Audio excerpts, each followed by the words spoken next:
Ever imagine serving your country, facing incredible danger, and then coming home years later, only to find yourself, being called a war criminal on national television? Oh, wow. That's what happened to the veterans of Operation Tailwind after this really controversial report that CNN ran back in 1998. Yeah. And that's what we're going to be diving into today, the mission itself, the allegations, and really what it can teach all of us about truth and misinformation. Operation Tailwind, it's fascinating because you have this incredible bravery, but also like Cold War secrecy, and then the really terrible impact of just getting the story wrong. Yeah, so to understand it, I think we got to rewind a little bit, right? Right. It's the late 60s, early 70s. The Vietnam War is just raging. There's like all this anti-war sentiment brewing back home. And the U.S. is running all these covert operations in Laos and Cambodia. A lot of pressure, tons of uncertainty. You can imagine what it was like both on the battlefield and for families just watching the news every night back home. Yeah. And these secret missions like Operation Tailwind, I mean, that just adds a whole other layer of complexity to, an already really intense situation. For sure. And we're going to be focusing on two guys in particular that were really impacted by all this. Okay. Barry Pensick, he was a helicopter pilot from Pennsylvania. Okay. And Keith Plansich, a squad leader on the ground. So both of them, they volunteered, driven by duty. But the mission they were about to go on, it was totally shrouded in secrecy. Oh, wow. They didn't even know what they were really getting into until, like, the last minute. And before they could even take off, they had to do this thing called go sterile. I don't know if you've heard that term before. Yeah, no, I haven't. So basically, they had to get rid of anything personal, anything that could identify them or their unit, even their dog tags. Really? Like they were supposed to become ghosts operating in this world where, their very existence was denied. So they're cut off from everything, going into the unknown, relying only on each other and what they learned in training. Yeah, and I imagine the waiting, the weather delays, it probably just made everything even tenser. Oh, absolutely. Every hour that ticked by, it's just more anticipation and dread. And then finally they lift off. They're heading deep into the low ocean jungle. Yeah. Their objective: disrupt the enemy's supply lines. Which was a pretty critical objective in a war that was, increasingly being fought in the shadows. Yeah. Because even though Laos was officially neutral, it was a major supply route for the North Vietnamese army. The Ho Chi Minh Trail ran right through it. Right. So if they could disrupt that flow of men and weapons, it would be a huge blow. And Barry Pensick, he actually wrote about this. He described the helicopter insertion, flying into this hot zone, enemy fire everywhere, bullets hitting the helicopter. That must have been terrifying, just thinking about being in one of those helicopters so vulnerable, surrounded by all that chaos. Yeah. And at the same time, down on the ground, Keith Plansich and his squad, they're facing their own challenges. Right. The jungle is dense, it's dangerous, the enemy is hidden, and there's this constant threat of ambush. Plansich talked about that eerie silence, the feeling of being watched. You never know when or where the attack is coming from. It's a different kind of courage, what it takes to fight in that kind of environment. That psychological toll, the fear, it's a whole different level of strength. Absolutely. But they managed to do what they had to do, right? They found and destroyed these enemy bunkers, disrupted the supply lines. And get this, they also captured hundreds of pages of intelligence documents. Wow. That many documents. I mean, that suggests that Operation Tailwind was a lot bigger than just a small raid. Exactly. It had some real strategic significance. And then it was time for the extraction. They're surrounded, outnumbered, low on supplies. Pensick, who is now a gunner on one of the rescue helicopters, he described it as just this desperate scramble to get everybody out. They used tear gas for cover, and guys were literally clinging to the landing skids as they were taking off under fire. So those final moments, I mean, that must have been the culmination of days of just intense pressure, danger, constantly facing death. They're lucky they made it out alive. Yeah, it's incredible. So they go home thinking they did their duty, that even though it was secret, what they did mattered. They carried that weight, the things they saw and did, but also the pride of completing this dangerous mission. What they didn't know was that years later, this whole other battle was waiting for them.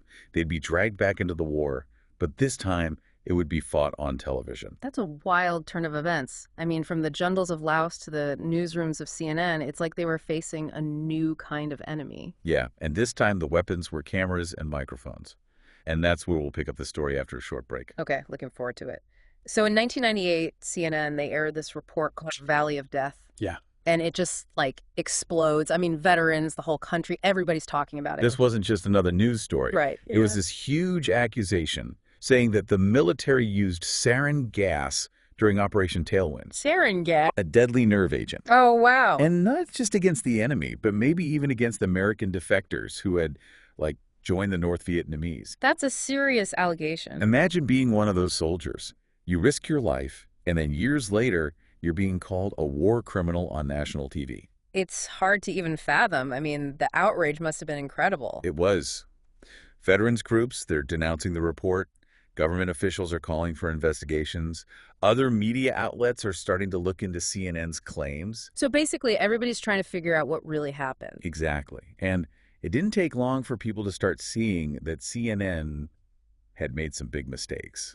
Like what? They used sources that weren't reliable, their fact-checking wasn't good enough. It seems like they just got caught up in wanting a sensational story. And that's where the real danger of misinformation comes in, right? When a big news organization, one that people trust, puts out something like this, it really shapes how people see things. For sure. People believe what they see on TV, especially if it's coming from a source they think is credible. It makes sense, but it also makes us vulnerable to being manipulated. Yeah. It's important to remember that journalists, they're human. They make mistakes. And sometimes those mistakes have huge consequences. And in this case, CNN had to retract the story and apologize. Yeah. They even brought in Floyd Abrams, this famous First Amendment lawyer, to do an internal investigation. I see. So they were taking it seriously. Oh, yeah. And Abrams' findings were pretty bad. He said that the claims about using sarin gas, they were unsupportable. There just wasn't any evidence. But the damage was already done, wasn't it? It was. Those veterans, like Keith Plancich, they were labeled as war criminals. To be falsely accused of something that horrific, to have your service and sacrifice questioned like that, it's got to be incredibly painful. Absolutely. And it shows how, even when misinformation is corrected, it can still leave a lasting impact. The internet never forgets. Right. The CNN thing also raises questions about the pressures on the media, especially with the 24-hour news cycle. It's all about ratings, clicks, being the first to break a story. Yeah, and sometimes that pressure leads to rushing to judgment, sacrificing accuracy just to get a scoop. It's not just about ratings either. Sometimes there's a temptation to shape a narrative, to make a story fit a certain worldview. That's what we see today with partisan media. Outlets catering to specific audiences, reinforcing their beliefs instead of challenging them. It creates this echo chamber effect. Right. And that can be dangerous because it makes it harder for people to see different perspectives, to talk to each other, to find common ground. So what about the people involved in that CNN report? What happened to them? Well, April Oliver, the producer who was behind Valley of Death, she had to resign. And then she actually sued CNN for wrongful termination, Oh, saying they made her a scapegoat. interesting. So she claimed she acted in good faith, that she believed the information was true. Which brings up another question. What's the line for accountability in journalism? When does a mistake become something more serious, an ethical violation? That's a tough one. But it's something we need to think about, especially now when information spreads so quickly and can do so much damage. Absolutely. The CNN report, as bad as it was, it actually had some unintended consequences. Really? Because of all the controversy, the government ended up declassifying a lot of documents about Operation Tailwind. So the scandal, in a way, shed light on this secret part of the war. Exactly. Sometimes even the worst events can lead to something good. The declassified documents help people understand the mission better. Yeah. They highlighted the soldiers' bravery, their sacrifices, and just how complicated the war really was. It also gave some vindication to the guys who were falsely accused. Yeah, they could finally talk about their experiences, have their stories told accurately. That's important. For Keith Plancich, the squad leader, that recognition came in the form of 2 awards he should have gotten a long time ago. A Silver Star for Valor and a Purple Heart. He passed away in December 2022. But his legacy, and the legacy of everyone who was part of Operation Tailwind, it's tied to this story of courage and misinformation. It's a sad victory in a way. They had to go through this ordeal of being falsely accused just to get recognition. It is.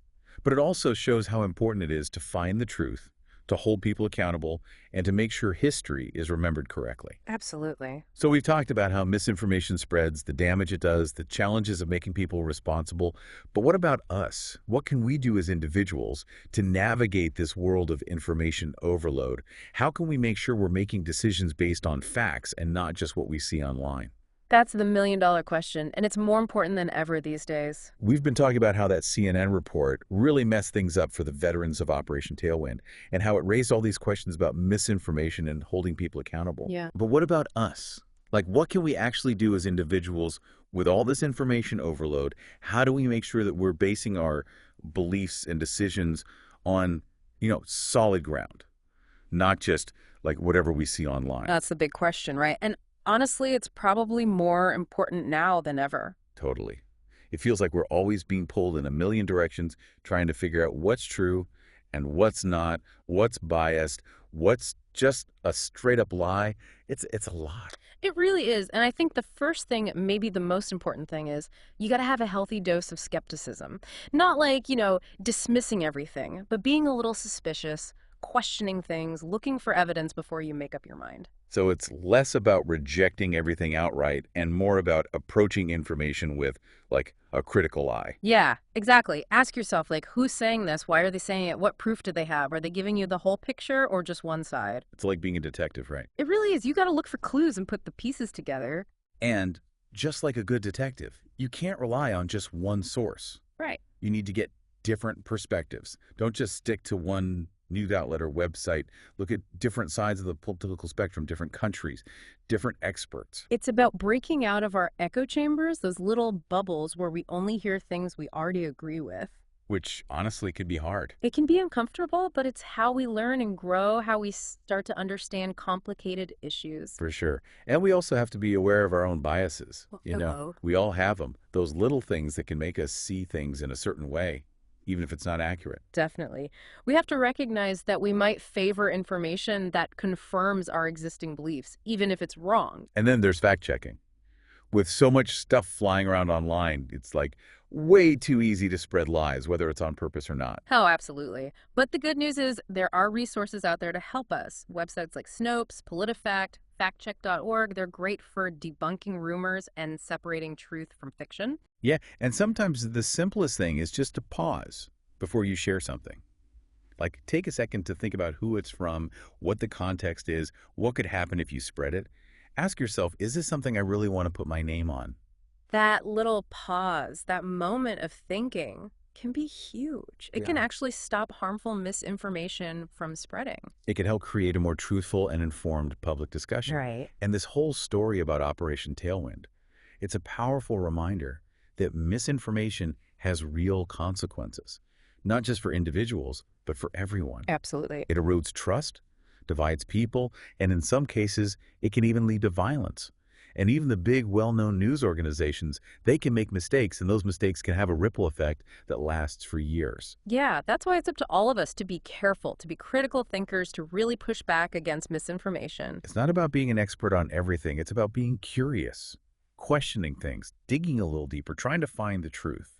So we hope that by diving into Operation Tailwind with you today, we've given you some tools to navigate this crazy world of information. If you want to learn more about the mission from someone who was actually there, Barry Pensick wrote a book called Operation Tailwind, Memoirs of a Secret Battle in a Secret War. It's definitely worth checking out. And don't forget to subscribe to The Deep Dive for more explorations into history, current events, and all the stuff that matters. Stay curious and stay informed. We'll see you next time.